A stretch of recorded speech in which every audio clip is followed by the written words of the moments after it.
Karibu katika wasaa mwingine mtazamaji wa The World News katika kipindi hiki cha ulimwengu wa siasa. Mimi ni Adam Hussein. Ulaya inaona hakuna njia itaweza kutegemea Marekani kwa sasa. Ulaya sasa inasema lazima ijilinde yenyewe na isitegemee upande mwingine, lazima ijitegemee yenyewe.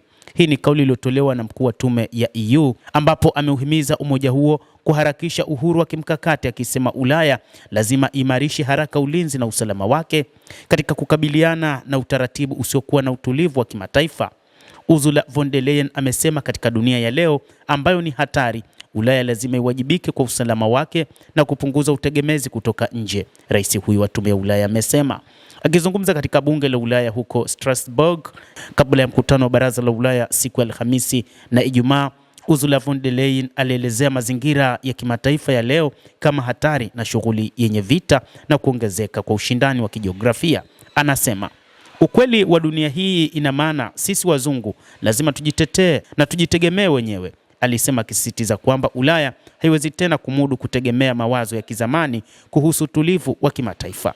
Hayo yanajiri kutokana na muda mrefu Ulaya kutegemea Marekani, lakini kutokana na kadhia ya mgogoro nchini Ukraine, viongozi wa tume ya Ulaya wameona njia pekee ya nchi hizo kuweza kutegemea na kuweza kutatua matatizo katika Ulaya ni kujitegemea wenyewe na kutoitegemea Marekani. Hata hivyo, Ursula von der Leyen aliongeza kuwa Ulaya haiwezi kuruhusu mitazamo ya dunia itufafanulie, akibainisha kuwa ingawa mkakati wa usalama wa taifa wa Marekani unaonyesha kwa usahihi sehemu ya Ulaya inayopungua ya pato la taifa, Marekani ipo katika njia sawa. Lazima na sisi wenyewe tujitegemee. Von der Leyen alisema kuwa Umoja wa Ulaya tayari umepata maendeleo makubwa katika uhuru, hasa katika sekta ya nishati, akibainisha kuwa chini ya mpango wa Repower EU uagizaji wa gesi kutoka Urusi umeshuka kutoka 45% mwanzoni mwa vita vya Ukraine hadi 13%. Uagizaji wa makaa ya mawe umeshuka hadi 0 na uagizaji wa mafuta ghafi kutoka Urusi umepungua kutoka 2%.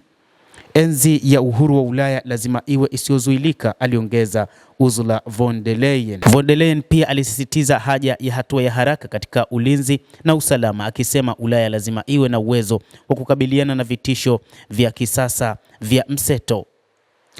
Jambo la msingi ni rahisi, Ulaya lazima iwajibike kwa usalama wake yenyewe. Hili si chaguo tena, ni lazima, alisema von der Leyen. Aidha amesema EU imeongeza kwa kiasi kikubwa juhudi za ulinzi na kukomesha hadi euro bilioni 800 sawa na dola bilioni 937 katika uwekezaji ifikapo mwaka 2030 ikilinganishwa na euro bilioni 8 zilizowekezwa katika muongo mmoja uliopita. Alielezea uungwaji mkono kwa Ukraine iliyozozana kama kitendo muhimu zaidi cha ulinzi wa Ulaya, akitoa pendekezo lake la chaguzi mbili za ufadhili kwa usaidizi unaoendelea, moja kulingana na mali iliyohifadhiwa ya Urusi na nyingine juu ya kukopa kwa EU, na akawataka viongozi wa EU kuchukua uamuzi katika baraza la Ulaya la wiki hii kupata ufadhili wa Ukraine kwa miaka 2 ijayo. Mtazamaji, endelea kutufuatilia, lakini usisahau kulike, usisahau kucomment, kadhalika na kusubscribe channel yetu hii ili upate habari hizi kwa mapana kupitia The World News. Mimi ni Adam Hussein. Endelea kuwa nasi wakati wote, endelea kutufuatilia, utajua mengi yanayojiri duniani kupitia The World News.